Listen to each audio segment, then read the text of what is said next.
अजय राय के सपोर्ट में दिनाटा में आया, आपने रैली भी किया है और मीटिंग भी किया, कैसा माहौल है दिनाटा का? उत्तर बंगाल में तृणमूल कांग्रेस उत्तर बंगाल की जनता ने अपने बहुत दिन पहले छोड़ दिया। अभी तो तृणमूल कांग्रेस को लिविंग फॉसिल और रास्ते पे है,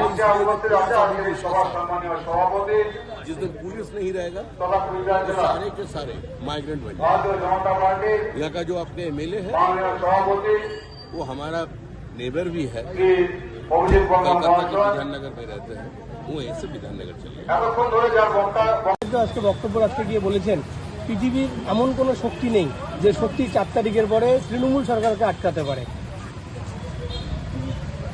এটা যদি এখন চুরি, যদি ওরকম চুরিটা হতে থাকে যেমন রিগিং হয়েছে, এবার গণনার সময় তাহলে গণনার সময়ও রিগিং করতে হবে। মানে যদি তৃণমূলকে হারাতে হয় তাহলে মেশিন পাল্টাতে হবে।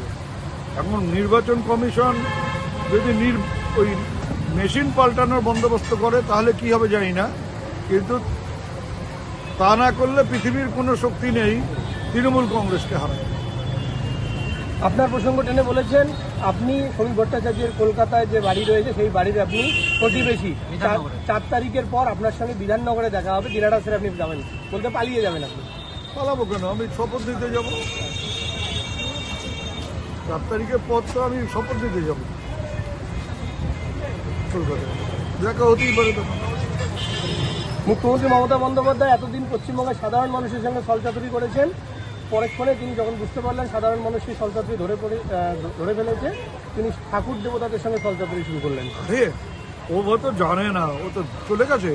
তাহলে আমি ওকে বলতাম যে ঠাকুরদের সাথে ছলচাতুরির বড় উদাহরণ যদি দেখতে চায় তাহলে ভ্যাটাগুড়ি ঢোকার মুখে দেখুক, বাঁদিকে অযোধ্যার রাম মন্দিরের সাথে সাথে ভ্যাটাগুড়িতে রাম মন্দির তৈরি হচ্ছিল, যেই লোকসভা ভোটে হেরে গেল রামচন্দ্রকে এমন বোকা বানিয়েছে যে এখন আর মন্দির অর্ধেকও হয়নি, ওই অবস্থায় পড়ে আছে।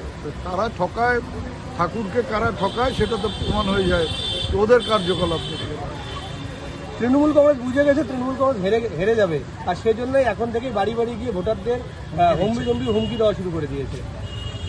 দুটো জিনিস কেমন হচ্ছে না, একবার বলছে যে আমরা হেরে যাব, 4 তারিখের পর আমাদের আর রাস্তায় দেখা যাবে না, আবার তম্বিও দেখাচ্ছি, তো দুটো কেমন করে হয় একসাথে?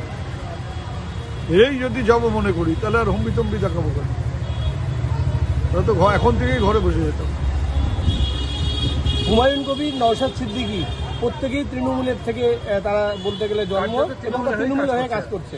নওশাদ সিদ্দিকী আর হুমায়ুন কবির নিজে বলেছে যে ওকে 1000 কোটি টাকার জন্য দাবি করেছে ও বিজেপির কাছে, এবং ও এখন তো স্বীকার করছে যে ওর যে ভিডিওটা বেরিয়েছে ওটা মিথ্যে না, ওটা এআই না, ওটা হচ্ছে অরিজিনাল।